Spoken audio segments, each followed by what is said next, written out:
Et tout de suite, eh bien, nous accueillons Christophe Carrère, Le Comte de Lille ou La Passion du Beau. Merci Madame Hoareau d'avoir souligné cette opposition très grande entre l'être et le paraître chez Le Comte de Lille, qui souffre beaucoup de cette mauvaise image qu'il véhiculait d'homme glacial avec son monocle et qui intérieurement était tout différent. Catulle Mendes disait de lui que c'était un volcan couvert de glace. J'aimerais commencer cette communication en citant André Mauroy, biographe s'il en est et académicien, qui dans ses aspects de la biographie a écrit ceci, et je crois qu'il est bon de l'entendre en des temps où les biographies ont tendance à s'épaissir considérablement pour essayer de faire autorité et pour en imposer. Voilà ce que disait André Mauroy. On ne peut comprendre un être humain en épuisant sur lui tous les détails, parce qu'un être humain représente une complexité infinie, et qu'eût-on même des centaines d'années devant soi, on n'épuiserait jamais cette complexité. Il faut comprendre par coup d'état. Autour de toute vie d'homme célèbre, ou de mouvements renommés tels que le Parnasse qu'incarne le Comte de Lille à lui seul, gravite un grand nombre de légendes, ou demi-vérités, qu'il est bon de rectifier, à commencer par cette origine de la fameuse expression « l'art pour l'art ».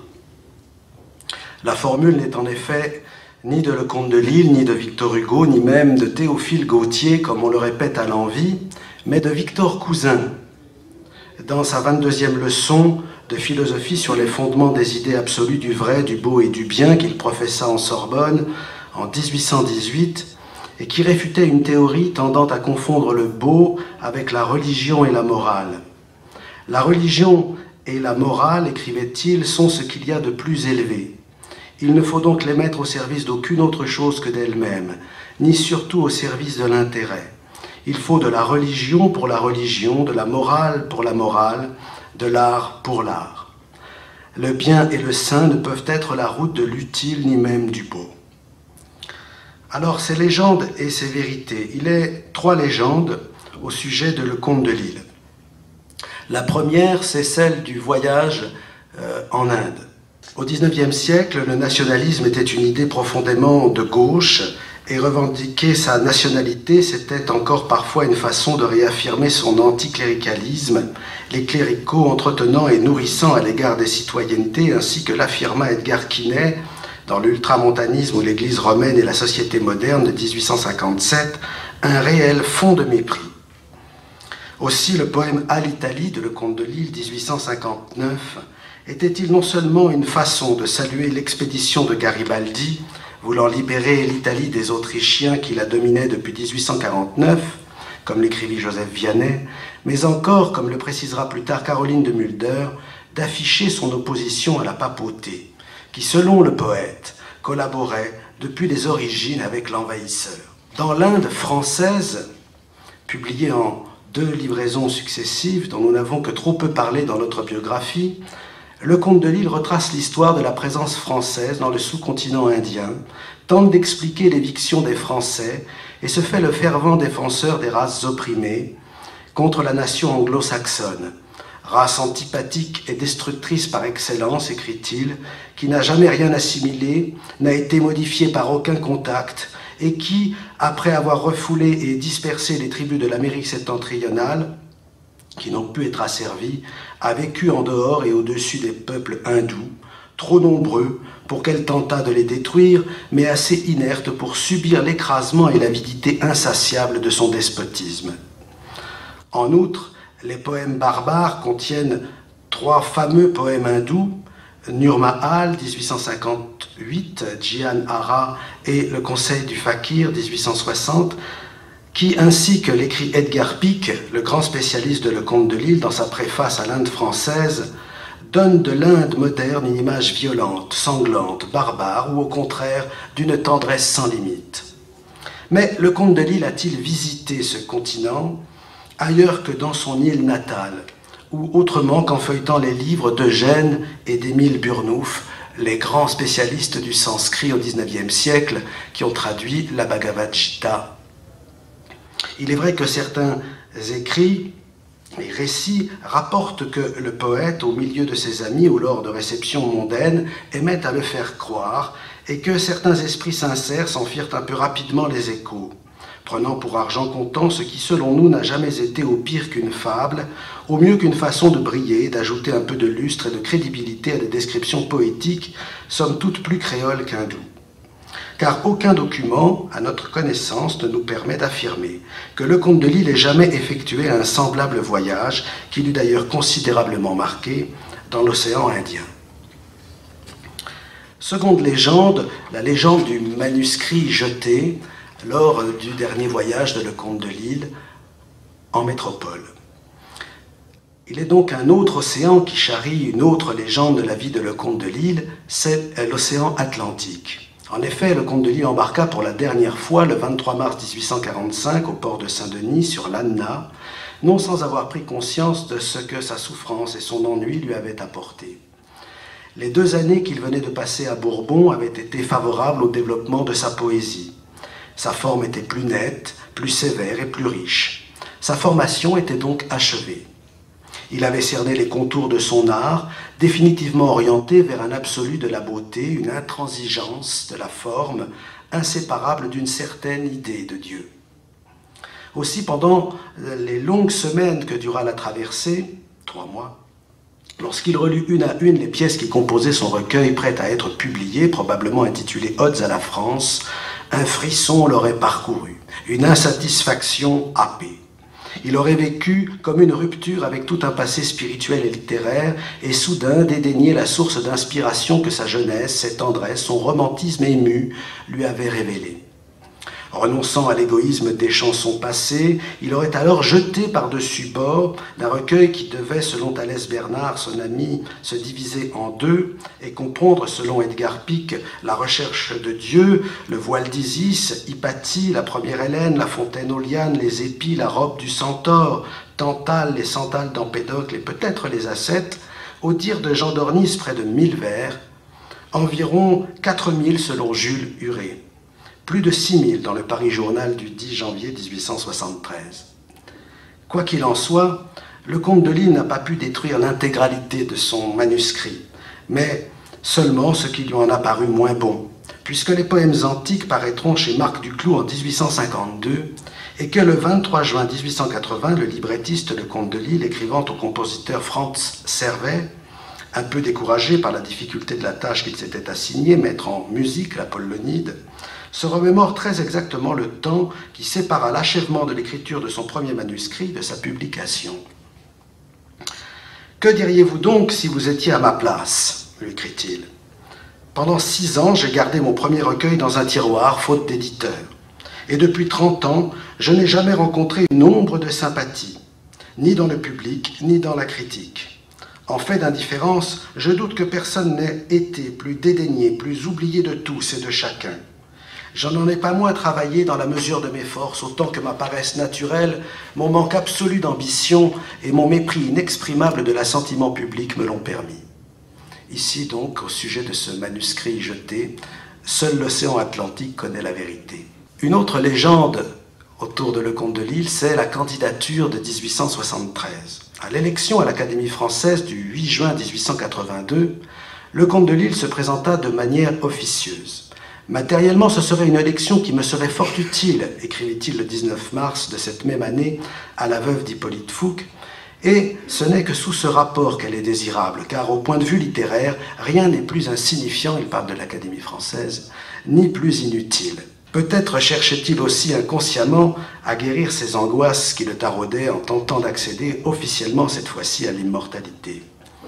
Apprenant la candidature de son maître, François Copé s'effaça pour ne pas lui nuire, et retira sa candidature. Maigre avantage, car le comte de Lille n'obtint qu'une seule voix, celle de Victor Hugo. La plupart des académiciens, quand ils ne le haïssaient pas, comme Émile Augier, le duc de Breuil, le comte de Falloux ou Alexandre Dumas fils, redoutant ses idées politiques, littéraires et religieuses, peut-être davantage que son caractère irascible, son humour sarcastique et son orgueil démesuré. C'était un vote auquel il était habitué, celui de Victor Hugo. Déjà, lors de son unique candidature officielle au fauteuil des Joseph Autran en juin 1877, où malgré tout il ne sacrifia pas au rituel des visites protocolaires, le comte de Lille avait eu l'honneur de recevoir la prestigieuse caution de cet académicien qui rapporta l'événement dans l'un de ses carnets et voulut aussitôt consoler le comte de Lille de son échec. L'intéressé lui répondit dans le rappel : « Cher et illustre maître, en m'honorant 3 fois de votre suffrage dans la dernière élection académique, vous m'avez largement récompensé de toute une vie de travail, uniquement consacrée à l'art suprême dont vous êtes la plus glorieuse lumière. Mon ambition la plus haute est satisfaite. Vous m'avez nommé, je suis élu. Croyez, cher maître, à toute ma gratitude, comme à toute mon admiration, le comte de Lille. » Bien évidemment, le but était moins de remercier Victor Hugo ou Auguste Barbier, auquel il écrivit le 8 ou le 9 juin, que de vexer tous les autres académiciens. Voilà qui lui aliénerait durablement leur sympathie. Révéler à la France entière que le plus prestigieux d'entre eux avait daigné voter pour lui. Jamais les académiciens actuels ne me pardonneront ma lettre à Victor Hugo, reconnut-il. Il me faut attendre la mort d'une vingtaine d'immortels au moins, ce qui peut être fort long malgré les 78 ou 80 ans de beaucoup d'entre eux. Et le 16 décembre 1882, il est exact que Victor Hugo, lors de l'élection de messieurs Sardou et d'Audifray, m'a fait ce très grand honneur de voter pour moi. Il m'a donné également sa voix quand l'Académie a eu l'idée lumineuse de remplacer Auguste Barbier par l'évêque Perrault. Ayant la ferme volonté de ne jamais faire de visite académique, c'est désormais certain que je n'aurai point l'honneur d'être immortel à la façon de messieurs de Mazade, Pailleron, Perrault, d'Audifray, etc., ni d'aucune autre façon d'ailleurs. Mon désespoir à cet égard, crut-il bon d'ajouter, est des plus modérés. Mais était-ce bien certain? Aux élections du 14 novembre 1878 et du 8 juin 1882, le comte de Lille avait en effet de nouveau obtenu la voix de Victor Hugo, mais sans qu'il eût fait acte de candidature. Le grand homme votait pour qui bien lui plaisait, tel Théodore de Banville, le 7 décembre 1882 et le 4 décembre 1884, ou Henri de Bornier, le 16 décembre 1875, au gré de sa fantaisie, même si les premiers intéressés n'en avaient pas nécessairement formulé la demande. Mais le comte de Lille briguait-il un fauteuil depuis son entrée à la bibliothèque du Sénat en 1873 ? Maxime Ducamp, élu le 26 février 1880 à la succession de Saint-René Taillandier, rapporta que le 16 janvier 1873, il s'était porté sur celui du père Gratry, et que Victor Hugo absent, il n'avait pas eu une seule voix. Pourtant, aucune mention de cette candidature ne figure ni dans les registres de l'Académie, ni dans les journaux de l'époque, si bien que l'on peut raisonnablement se demander, avec Claudine Gotthmersch, Edgar Pic et Irving Putter, morts en 2009, mais contre l'avis de Jean Dorniste, Pierre Flotte et Marius Harry de Blond et de quelques autres, s'il ne s'agit pas là d'une erreur. 3 clichés maintenant touchant le comte de Lille. D'abord, la sacro-sainte impassibilité. Les clichés sur le poète que son ami Louis Ménard dénonçait déjà en 1887 se sont en partie maintenus. La réception de le comte de Lille à l'Académie a suscité des articles sur lui dans la plupart des journaux. Je ne les ai pas tous lus, et ce serait d'ailleurs inutile, car ils ont l'air d'avoir été copiés les uns sur les autres, et les critiques qu'on a faites de son œuvre peuvent se résumer en quelques mots. C'est un impassible, étranger à tout sentiment humain, un archéologue qui ne sait faire que des pastiches, un adorateur de la forme qui n'a pas une idée et qui s'en console en prêchant le nirvana. Singuliers impassibles, nous tous, écrit Louis-Xavier de Ricard en 1891 dans Autour de Bonaparte. Et même le comte de Lille, en qui on a personnifié l'impassibilité. Il n'a pas, il est vrai, absolument chanté la gaudriole, mais il faut ne pas l'avoir lu pour méconnaître l'extraordinaire passion intellectuelle qui soutient tous ses poèmes et les pousse tous à la même idée, d'une même impulsion, presque toujours égale et jamais lasse. On ne l'a appelé impassible que pour se dispenser d'analyser ses passions, ajoute encore Pierre Flotte. Mais nul ne fut moins impassible que ce grand tourmenté d'amour. Le comte de Lille, nous disent Marius Harry Leblond, récitant ses propres vers, était très intéressant à observer. À le voir ainsi, tout droit, absolument immobile, à l'entendre déclamer d'une voix haute et grave, un superficiel aurait pu lui donner une fois de plus le nom d'impassible. En réalité, son trouble, bien que dompté et contenu, était extrême. Était-ce timidité naturelle, comme François Copé en avait eu le soupçon? Était-ce émotion sacrée de l'artiste? L'homme alors se transformait et se revêtait d'une singulière majesté. La voix, un peu sourde et presque tremblante, prenait l'auditeur aux entrailles. Sur cette face marmoréenne, soudain mortifiée, on sentait courir un frisson. Les yeux surtout devenaient effrayants. Ils se creusaient, et sous les paupières palpitantes, les prunelles montaient comme dans l'extase. Et Jean-François Millet d'ajouter dans la Revue Bleue du 5 octobre 1895 « Je fus étonné de voir que le maître avait les yeux pleins de larmes. Oui, vous me faites pleurer, me dit-il, moi, l'impassible, dit-on, moi qui adore la tendresse. En aura-t-on bientôt fini avec cette baliverne, s'impatientait-il, poète impassible. Alors quand on ne raconte pas de quelle façon on boutonne son pantalon et les péripéties de ses amourettes, on est un poète impassible. C'est stupide. » Tout ce qu'il y eut jamais d'impassible chez le comte de Lille, ce fut la profondeur des cieux. Car l'homme était à l'évidence un hypersensible, un émotif au cœur impressionnable et à la larme facile. Le 9 février 1861, il annonce à un destinateur inconnu l'arrivée de sa mère et de ses sœurs. Pour elle, on s'en souvient, il va déménager de son petit appartement 23 rue Cassette et s'installer 8 boulevard des Invalides. « Je me lève à 5 heures du matin, écrit-il, pour te conter mon arrivée émouvante. Le moment a été bien cruel à passer, ma pauvre mère, bien vieillie, bien changée, s'est presque évanouie. Tout le monde pleurait, y compris moi, comme je pleure, c'est-à-dire à étouffer. » Et cette émotivité, cette sensiblerie pour lui, était loin d'être une faiblesse, car il fallait aussi avoir le sens du côté comique des idées. On oubliait trop que la gravité perpétuelle était l'apanage exclusif des animaux, que diable, il fallait savoir rire, mais aussi pleurer. Certes, une froideur, si on peut dire physique, une hauteur d'apparence propre à inspirer de l'inquiétude, frappait au premier abord. Lui-même, il n'ignorait point cet aspect extérieur de sa personne, ni l'effet que produisaient autour de lui les accès de colère, où dès son adolescence il se laissait entraîner.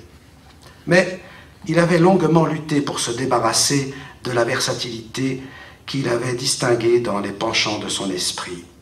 Ardent, violent, excessif, il apparaissait aux jeunes recrues qu'il approchait, tel que Catullus Mendes le dépeignit, semblable à un volcan couvert de glace. Deuxième cliché concernant le comte de Lille, et non des moindres, j'espère que Monseigneur Aubry nous en dira quelques mots, c'est l'athéisme. Le comte de Lille était-il, oui ou non, athée? La difficulté principale pour comprendre la vie et l'esprit de le comte de Lille réside probablement dans cette très forte contradiction d'un libre penseur proudhonien qui aimait à se dire athée en public, un peu pour aller vite et beaucoup pour choquer. « Je crois en Dieu », lui lança Victor Hugo, « je le vois ». « Ah bon ?» reprit le comte de Lille, en ajustant son monocle. « Où donc est-il » Et dont l'œuvre, vaste fresque mystique, est une incontestable exploration spirituelle pour atteindre à la divinité sous toutes ses formes, anciennes ou modernes, terrestres ou célestes, humaines ou animales, de toutes les mythologies ou théogonies du monde, et dont la cardinale beauté ne serait que l'expression visible, indubitable et passagère. Car, nous dit Maurice Barrès, malgré les blasphèmes qui pouvaient sembler des dissonances à cette heure-là, c'était la forme la plus moderne du sentiment qu'exprimaient les plus beaux des poèmes antiques, barbares et tragiques. À cette heure-là, seule une intelligence pouvait poursuivre et comprendre toutes les évolutions du sentiment religieux à travers les siècles, saisir l'unité de la race, du climat, de l'idéal, et de tous ces aspects divers d'un même principe inconnaissable, poursuivre l'humanité balbutiante dans l'âme rudimentaire des animaux. À un poète de cette heure-là, seul il appartenait de témoigner l'empiètement incessant de l'intelligence sur la sensibilité. La poésie de Le Comte de Lille se réfère sans cesse à Dieu, explicitement ou non, et sous les formes diverses, Dieu personnel ou grand tout, comme si l'absolu, affirmé ou nié, était le seul véritable objet de la pensée, et comme si la pensée du contingent et de l'éphémère était en définitive impossible et absurde. Cette poésie fut d'abord panthéiste, puis déiste, voire antithéiste avec le Caïn, mais jamais athée. Un autre cliché, le troisième, celui de la supériorité du poète et de sa mission supérieure, quasi prophétique. Il nous suffit de relire ce qu'il écrivit dans son avant-propos des poètes contemporains paru dans le Nain jaune le 3 août 1864. « Le monde du beau, l'unique domaine de l'art, est en soi un infini sans contact possible avec toute autre conception inférieure que ce soit. Le beau n'est pas le serviteur du vrai, car il contient la vérité divine et humaine. Il est le sommet commun où aboutissent les voies de l'esprit. Le reste se meut dans le tourbillon illusoire des apparences. Le poète, le créateur d'idées, c'est-à-dire de formes visibles ou invisibles, d'images vivantes ou conçues, doit réaliser le beau, dans la mesure de ses forces et de sa vision interne par la combinaison complexe, savante, harmonique des lignes, des couleurs et des sons, de la science et de la fantaisie. Car toute œuvre de l'esprit, dénuée de ces conditions nécessaires de beauté sensible, ne peut être une œuvre d'art. La vertu d'un grand artiste, c'est son génie. La pensée surabonde nécessairement dans l'œuvre d'un vrai poète, maître de sa langue et de son instrument. Il voit du premier coup d'œil plus loin, plus haut, plus profondément que tous, parce qu'il contemple l'idéal à travers la beauté visible, et qu'il le concentre et l'enchâsse dans l'expression propre, précise, unique. Il porte à la majesté de l'art un respect trop pur pour s'inquiéter du silence ou des clameurs du vulgaire, et pour mettre la langue sacrée au service des conceptions viles. Le clairon de l'archange ne se laisse pas emboucher comme une trompette de carrefour. Pourtant, cet homme qui avait le mépris des foules ne pardonnait pas au grand public d'ignorer ses œuvres. Les succès bruyants et productifs des romanciers ou des dramaturges qui ne le valaient pas l'irritaient sourdement. Les plaisanteries des petits journaux l'exaspéraient. Au fond, le comte de Lille n'était ni tout à fait républicain, ni tout à fait bonapartiste.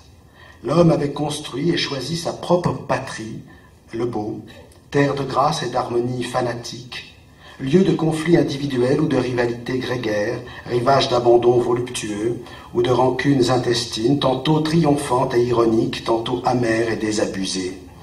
Et pour elle, pour ne pas avoir à la quitter comme il avait jadis dû quitter Bourbon, il était prêt désormais à tout sacrifier, c'est-à-dire à ne rien tolérer, à ne rien concéder et à tout perdre.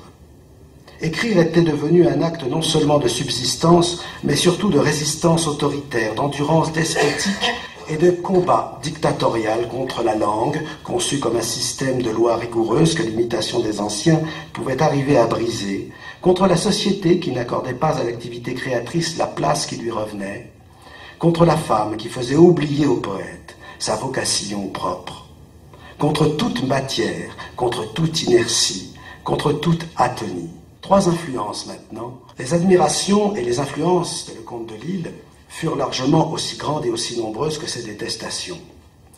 Outre Rousseau, Chateaubriand, Évariste Parny, Walter Scott, Charles Dauval et Bernardin de Saint-Pierre qu'il lut dans sa jeunesse, il admira beaucoup André Chénier, véritable messie littéraire, roi de la forme lyrique, Ronsard, Molière, Corneille, Félicité de Lamennais, figure très importante, George Sand, et un certain poète moderne aux côtés duquel Lamartine semblait un famelin du passé, un dénommé Victor Hugo.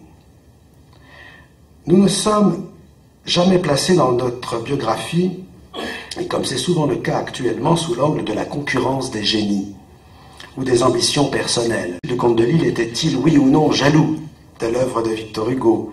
Victor Hugo abhorrait-il le comte de Lille? Peut-on véritablement apprécier Hugo, Verlaine, Rimbaud, Mallarmé ou Baudelaire sans apprécier le comte de Lille? Tout génie a son propre fonctionnement et sa propre raison d'être, les faire entrer en compétition ou en rivalité, les subordonner les uns aux autres, les classer, les répertorier, est à nos yeux un exercice humainement aussi réducteur que scientifiquement improductif. Je n'ai connu Hugo que fort tard, en 1874, confia le comte de Lille à Jean d'Ornis. Il a été paternel et parfait pour moi. Comme je lui disais un jour que j'avais dû aux orientales la révélation de la poésie, il me répondit: « Si vous aviez écrit avant moi, j'aurais à vous adresser le même remerciement. » Il n'en pensait pas un mot naturellement, ni moi non plus.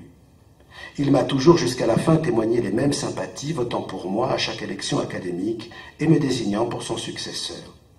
Pourtant, lors de la reprise d'Hernani à Paris, le 20 juin 1867, après que la jeune génération se fut retrouvée au café Bobino pour y rédiger une lettre collective de félicitations au grand exilé, ni Heredia, ni Glatini, ni le comte de Lille ne crurent bon d'ajouter leur signature au recueil des 14 autres. Était-il exclu de la liste, ainsi que le propose Jean-Marc Ovas, par sa date de naissance 1818, qui faisait de lui une figure intermédiaire entre les deux générations? Nous ne le pensons pas. Sinon, pourquoi Glatini et Heredia auraient-ils eux aussi refusé d'y figurer? La vérité est que les sentiments de Lecomte de Lille à l'égard de Victor Hugo ont toujours été partagés. « Je le loue souvent de qualités spéciales qu'il ne possédait pas », écrit-il à Émilie Le Forestier le 26 janvier 1887, 2 mois avant sa cérémonie d'investiture à l'Académie française. Par exemple, de la précision et de la parfaite justesse de l'image. Mais l'abondance, la force et l'éclat ne peuvent lui être refusés. Pour le jeune Lecomte de Lille, Victor Hugo ne serait jamais aussi grand que dans les orientales. Et le reste de son œuvre poétique, couramment estimé excessif ou de facture trop inégale. Ruy Blas, déjà, malgré de magnifiques morceaux poétiques, était jugé d'un style grossier, peu digne de l'auteur des Feuilles d'automne, et dans lequel, certes, le génie abondait, mais où l'on trouvait peu ou point de règles. Plus tard, les reproches concernèrent davantage l'expression et la forme poétique elle-même. Toute pensée est nécessairement une parole intérieure rendue sensible, écrivait-il alors. La forme est la combinaison ordonnée des divers états de l'expression. Il ne faut donc pas confondre les deux termes. Ainsi, l'abondance verbale de Victor Hugo est prodigieuse, mais la forme proprement dite lui fait souvent défaut. Ses images sont incohérentes, il les accumule sans mesure dans une éclatante confusion, de sorte que ses poèmes, dont certaines parties sont admirables, n'offrent presque jamais une composition parfaite. Il en est de même de la prosodie et du rythme, on les confond souvent. La prosodie est l'art de construire le vers, le rythme résulte de l'entrelacement harmonique de plusieurs vers constituant une strophe. Ici encore, par suite de la confusion des termes, Victor Hugo passe pour un grand inventeur de rythme, bien qu'il n'en ait jamais inventé un seul. Tous les rythmes dont il s'est servi appartiennent aux poètes du XVIe siècle. Lecomte de Lille et Victor Hugo furent deux titans complémentaires à l'ego démesuré qui s'affrontèrent, Hugo, deux univers outrageusement outrecuidants du moi, deux versions profondément antithétiques d'un identique grand tout. Deuxième influence sur Lecomte de Lille très importante et moins connue des non-spécialistes, c'est Louis Ménard, auquel il fait allusion dans une des lettres de la vitrine. Louis Ménard, 1822-1901, vivait dans le culte et l'étude de l'hellénisme. Sa Grèce était celle de Phidias et du Parthénon, celle de l'Athènes de Périclès, historique et théologique. Il n'y mit d'ailleurs jamais les pieds, autrement qu'en songe. Cet ancien élève du sceptique Jules Simon au lycée Louis-le-Grand, ami de Charles Baudelaire et d'Édouard Champion, s'était si tôt et si violemment épris de mythologie qu'on l'appelait déjà Zeus dans la cour de récréation. Son tempérament se démarquait nettement de celui de ses autres camarades, puisqu'il affirmait haut et fort ses convictions et ne pliait sous le joug d'aucune autorité. Très vite, il devint un marginal, un exalté, un extravagant, qui promouvrait un système de simplification de l'orthographe et serait admis en 1843 à l'école normale supérieure de la rue d'Ulm. Mais incapable qu'il était de se plier à l'académisme rigoureux de l'institution, il démissionna au bout de 2 mois, suivit les cours de licence de lettres de l'université de la Sorbonne, qu'il obtint aisément, puis se lança dans ses effervescents travaux de chimie. Louis Ménard fit ses thèses sur le polythéisme hellénique, écrivit une imposante histoire des Grecs et fut reçu docteur ès lettres avec grand éloge. Mais l'université ne daigna jamais l'intégrer dans ses rangs. En effet, ses opinions avaient de quoi heurter. Ménard partait d'un constat, l'Europe se mourait, et d'une certitude, d'un manque de spiritualité religieuse. Jusque-là, rien que d'assez banal, mais ses remèdes offusquaient. Plutôt que de prêcher un retour aux valeurs du christianisme, Ménard se fit l'apôtre du polythéisme hellénique. Selon lui, Il eût mêlé le sang du sacré à la sève du profane, qu'elle fût sociale, politique ou économique, et régénéré les tissus malades de la multitude. La religion grecque unissait éthique et esthétique, en ceci qu'elle permettait à l'idéal de fusionner avec le réel, et, fusionnant avec lui, le sanctifiait et le guérissait. Point de dogme dans cette religion-là, point d'église, point de révélation, une grande souplesse dans les adhésions de toute nature, une immanence perpétuelle plutôt qu'une transcendance occasionnelle, une entente suave entre la boue et les étoiles. Hésiode n'avait-il pas dit que les dieux et les hommes étaient de la même famille? Ainsi, tel le phénix, comment l'humanité pouvait-elle ne pas renaître de ses cendres? Le polythéisme hellénique était avant tout un sentiment profond de la diversité et un pluralisme ontologique harmonieux. Chaque être, chaque objet vivait pleinement et librement sa propre destinée, ses caractères distinctifs le singularisant sans le stigmatiser. Les contraires ne s'affrontaient que dans leur union contrebalancée par une autre union. Aucun principe ne pouvait en absorber un second, imitant ainsi les mouvements perpétuels des lois cosmiques, et de ce mécanisme naissait un sentiment d'équilibre propice au mystère de l'art. Le polythéisme engendrait l'harmonie. L'art découlait de la pluralité des types divins. Prêcher le polythéisme, c'était indubitablement régénérer les principes fédérateurs de la création artistique. Si la religion des Grecs avait intuitivement compris l'unité du monde grâce à son sentiment aigu de la pluralité, elle s'était ainsi mieux rendue capable d'en témoigner par son art. La nature tout entière était le triple vecteur de la réalité, de l'art et de la religion. Il n'y avait nul espace, nulle séparation entre la nature et l'esprit qui la pense, entre la nature et l'esprit qui la peint. L'esprit n'était-il pas lui aussi un élément de cette nature soumis aux mêmes lois, quoique différent d'elle? Il fallait donc de toute urgence, selon Ménard, recouvrer le chemin de la maison des dieux. Le monisme ontologique avait séparé les dieux des hommes, les hommes du monde, et rempli ce monde d'une foule d'objets inutiles, creux, désacralisés. D'un amas de matière inerte et informe, l'esprit s'était séparé du corps, le corps de la chair et la chair de l'esprit. Maintenant, elle était maudite, la mère féconde, la grande nature. La Grèce était une source inépuisable et jaillissante pour qui était assoiffé de beauté, la révérait, la déifiait.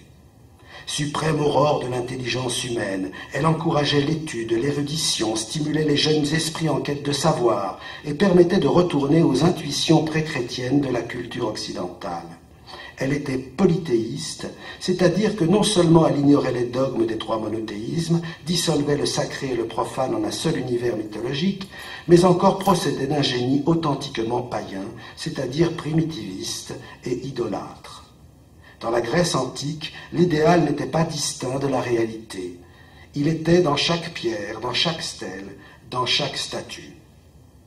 J'ai étudié toutes les conceptions religieuses qui ont tour à tour agi sur l'âme humaine, écrivit le comte de Lille à Émilie Le Forestier le 1er juillet 1886. Et j'ai vu qu'elles ont toutes, sauf l'hellénisme, plutôt aggravé nos fureurs et nos misères qu'elles n'ont réalisé nos espérances de bonheur. Sauf l'hellénisme, ai-je dit, car l'hellénisme a été la religion de la beauté et de l'amour. Les plus beaux génies qui aient illustré l'humanité ont fleuri en lui et par lui. Et quand le dogme de la malédiction, de l'anathème, de la négation de toutes les nobles passions qui enchantaient et glorifiaient la vie, est venu jeter le trouble et la haine dans le monde avec les ineptes terreurs d'un enfer éternel, la nuit s'est faite dans l'âme humaine. Et nous avons vu pendant 15 à 16 siècles l'ignorance, la sottise et la férocité déborder sur tout l'Occident. 10 millions d'hommes égorgés et massacrés, mangés par les lignées espagnoles en Amérique, les autodafés flambés en Espagne, au Portugal, en France, en Angleterre, à Goa. Et nous verrions encore ces horreurs si les mêmes fous féroces redevenaient les maîtres. Troisième influence sur le comte de Lille, Auguste La Caussade, connu des Réunionnais, mais complètement inconnu en métropole. Auguste La Caussade, 1815-1897, j'en dis quelques mots rapidement, était le fils d'un avocat bordelais et d'une métisse de Bourbon, Fanny Desjardins, peut-être la petite fille de Parny. Il faisait figure d'autorité dans le clan des jeunes poètes et connaissait le comte de Lille depuis toujours. puisqu'ils avaient ensemble fréquenté la pension Briogne de Nantes au début des années 30. De 3 ans son aîné, il avait aussi été plus précoce. Le comte de Lille eut l'occasion d'échanger de nombreux vers avec son compatriote La Caussade, qui avait publié Les Salasiennes dès 1839 et les poèmes et paysages juste avant les poèmes antiques, et jouissait pour cela, comme lui, d'une petite pension bourbonnaise. La Caussade, qui avait perdu une sœur en bas âge et dont la maladie avait emporté le frère naturel, aspirant idéalement à fonder une amitié de remplacement fusionnelle et identitaire, empreinte d'une vigoureuse et stimulante émulation, crut un instant trouver en le comte de Lille un alter ego. Malheureusement, il n'en allait pas de même pour le comte de Lille, qui avait déjà connu les joies des affinités électives. Une sorte de rivalité s'installa, peu à peu, entre les deux insulaires. À la Dumas de la Caussade, le comte de Lille répondit par le Bernica. Au Chambord, il riposta par la ravine Saint-Gilles et la fontaine aux lianes. À l'aube, il opposa l'aurore. Au lever de lune, il objecta les éclairs de lune. Et contre les souvenirs d'enfance, il érigea le Manchi. J'aimerais maintenant vous parler des aspects que j'ai cru bon de privilégier dans cette biographie. D'abord, la dimension affective. Contrairement à ce qu'on pourrait croire, le comte de Lille eut une vie amoureuse et affective, riche. Outre Élixène de Lanux, sa cousine, dont nous reparlerons tout à l'heure, le comte de Lille aima en avril 1837, lors d'une escale au Cap, une jeune africaine aux 2 lèvres de rose, mademoiselle Anna Bestodi, parente d'une grosse Hollandaise très gaie. La relation dura 2 ou 3 jours. Plus tard, à Rennes, chez Robinson, un Anglais qui partageait ses goûts pour les livres de Walter Scott, il fit la connaissance de Carolina Biniche, puis de sa sœur Maria, qui lui fit une impression encore plus profonde. Elle avait 20 ans et elle était créole. Beaucoup d'autres poèmes, sonnets et romances seraient inspirés par cette muse. Pourtant, le comte de Lille ne pensa pas une minute à régulariser sa situation. L'amour sur lui, disait-il à l'époque, c'était de l'eau sur une pierre. Pourtant, avant de se marier avec une autre Anna Perret, cette fois-ci, les 10 et 12 septembre 1857, le comte de Lille connut encore les affres de la passion amoureuse. Depuis l'année 1852, en effet, à force d'être courtoisement reçu chez les Jobé Duval, un peintre, il s'était lamentablement commis avec l'épouse de son hôte. L'amour ne primait-il pas sur l'ordre social? Le comte de Lille s'ennuyait, et sombrer dans l'adultère, c'était partir à l'aventure. C'était ce qui allait changer sa vie, l'enrichir d'imprévus, la pimenter de risques exaltants, l'égayer de jouissances plus violemment irrésistibles. Tout le champ des possibles allait devoir s'ouvrir au destin paresseux des capricieux désirs. Il voulut embrasser l'archétype de la femme idéale et ne posséder qu'elle. Mais qui disait passion disait aussi souffrance, soumission, prépondérance du destin sur la personne libre et responsable. Aimer l'amour plus que l'objet de l'amour, aimer la passion pour elle-même, de l'Amabama marée d'Augustin jusqu'au romantisme moderne. C'était aimer et rechercher la douleur, désirer ce qui blesse et qui anéantit. Le comte de Lille jeta encore son dévolu sur Louise Collet, qui, trop attachée à Gustave Flaubert, n'en voulut pas. Puis, il reporta son affection sur Henriette Collet, la fille de Louise Collet, née en 1840, à laquelle il dédia, année de la mort d'Élixène, une courte pièce de circonstance impeccablement reproduite par la dédicataire dans son album personnel, à mademoiselle H.C. qui pleurait devant une lecture de vers.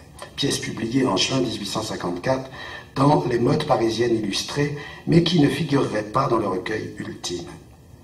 Bien des années plus tard, le poète tomba amoureux d'Émilie Fouque-Nesser, sa cousine, qui avait vu le jour à Bourbon, dans la ville de Saint-Benoît, le 26 février 1831. Mais elle ne paya pas non plus le maître de retour. Le poème Mens Blenda, publié le 15 septembre 1861 et dédié à sa fille, une autre Émilie, née le 6 mai 1859, à Cesson-Ille-et-Vilaine, n'y changea évidemment rien. Il reprenait le titre d'une ancienne bleuette de 1839, dédiée à Maria Biniche, et sous couvert de souhaiter la bienvenue à un nouvel enfant, déclarait à demi-mot sa flamme adultérine. En 1877, lors d'une visite à Saint-Enogat, le comte de Lille succomba de nouveau au charme de la fille de sa cousine, une jeune mariée bientôt veuve de 18 ans, Émilie Le Forestier, avec laquelle il entretint une longue correspondance affectueuse et tendre que publia Irving Peter.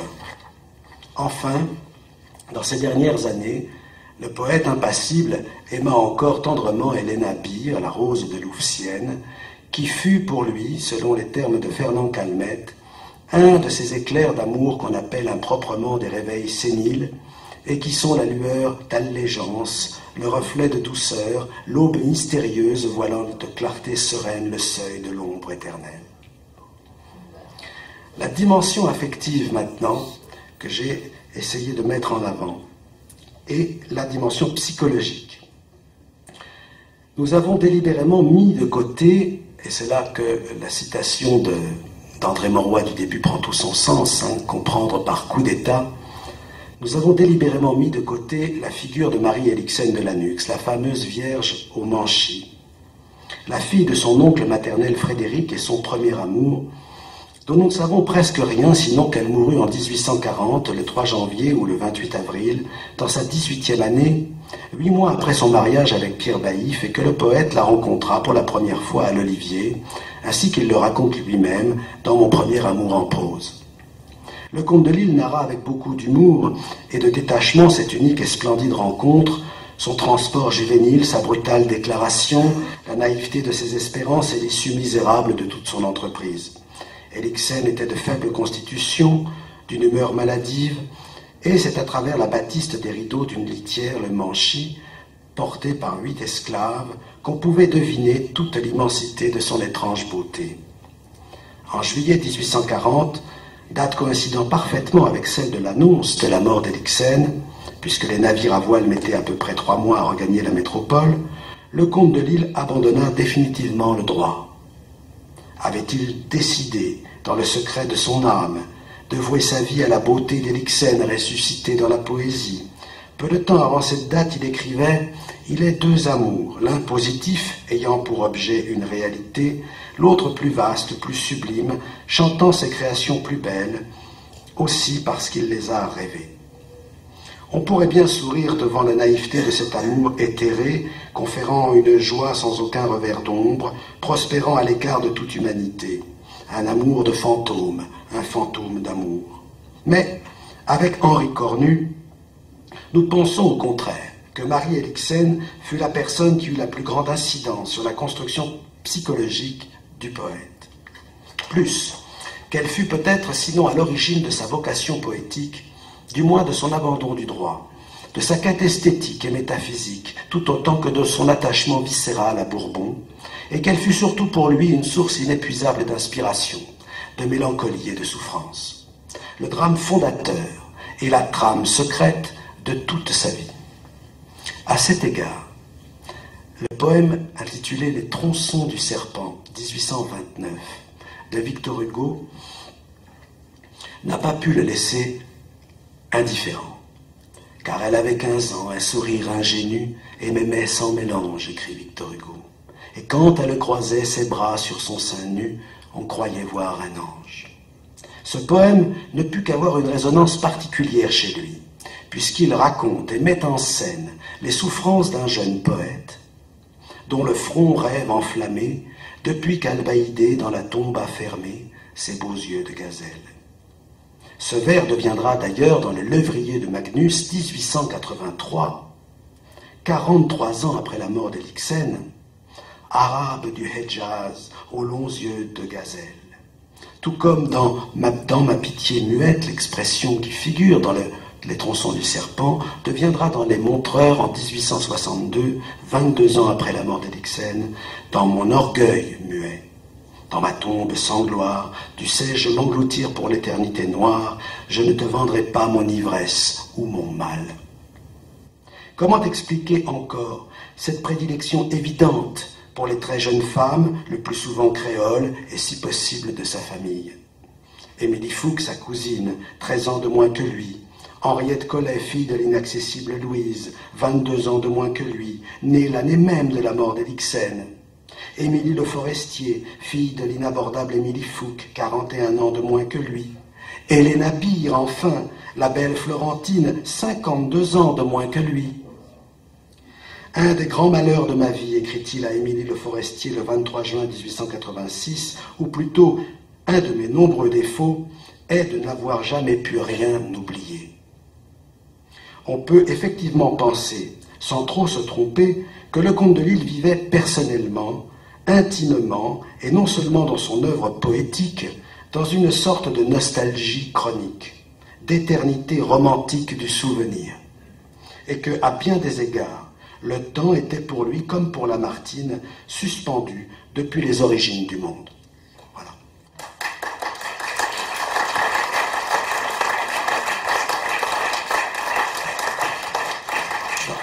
J'avais prévu de vous lire aussi ce poème des Tronçons du Serpent. Il faut imaginer le comte de Lille découvrant, donc, comme il l'a dit, les orientales, la révélation de la poésie, un terme religieux. La révélation, c'est le passage de l'ignorance à la connaissance sans travail.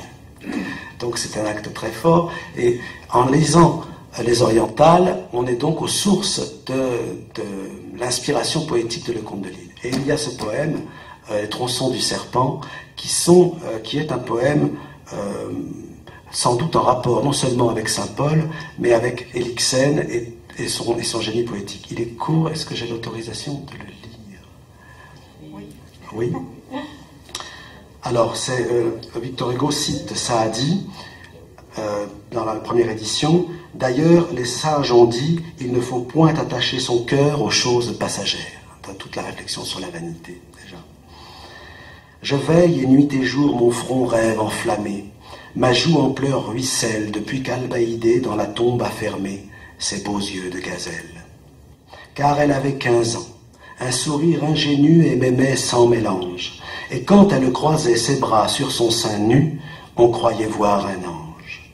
Un jour, pensif, j'errais au bord d'un golfe ouvert, entre deux promontoires, et je vis sur la plage un serpent jaune et vert, jaspé de taches noires.